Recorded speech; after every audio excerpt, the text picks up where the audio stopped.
Väga huvitav projekt on, et nullist alustatakse ja noortega alustatakse, et omad poisid kõik on koos ja et ma arvan, et ambitsioonid on ka suured ja eks siin tulebki jupi haaval tuleb hakata tööd tegema ja eks siis hiljem näha ole, mis välja tuleb. Ja vaatab, äkki tuleb mõni talent ja äkki teeb HC Tallinn head tööd ja tulebki mõni hea mängija. Aga noh, ilmselt järk oleks sellele, et see mängija ilmselt läheks ka välismaale. Aga noh, vaatame, kuidas see asi areneb siin.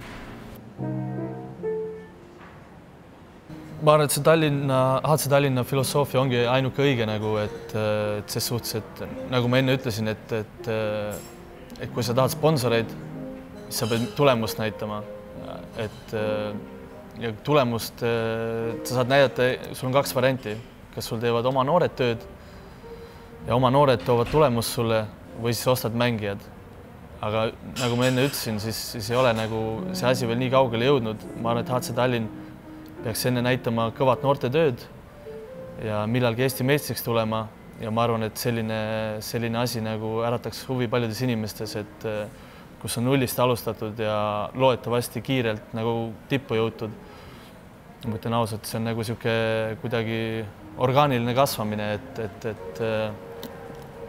et see asi kindlasti on väga huvitav projekt ja et see ongi ainuõige mõte siin.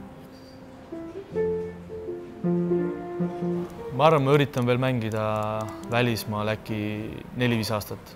Et ma saan 29 ja ma arvan, et ma ei ole see tüüp, kes tahaks 35-6-aastaselt noortega ringi joosta veel, et võib-olla viimased 2 aastat tulen siia Tallinnasse, HC Tallinnasse, kui Risto muidugi nõus sellega on, et 4-5 aastat ma arvan, et teeb ära veel välismaal ja pigem oleks motivatsiooni lihtsalt toetada Eesti käsipalli, et ega ma ei tuleks siia raha teenima, et lihtsalt ise olen ka Tallinnas sündinud, Tallinnas elanud terve elu, et siin ei olegi varem korralikku klubi olnud, et lihtsalt tuleks, annaks oma panuse ja kindlasti, kui ma tuleks mängima Eesti tagasi, siis oleks 100% HC Tallinn, et muid mõtteid olla ei saaks, et pigem toetada Ristot ja kogu seda projekti ja nii ta ongi.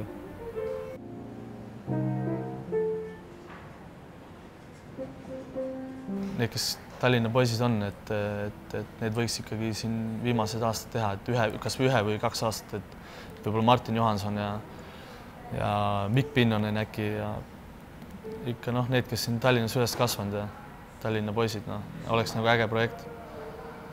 Aga eks näha ole, kuidas kellelgi motivatsiooni on ja kuidas see välja kujuneb.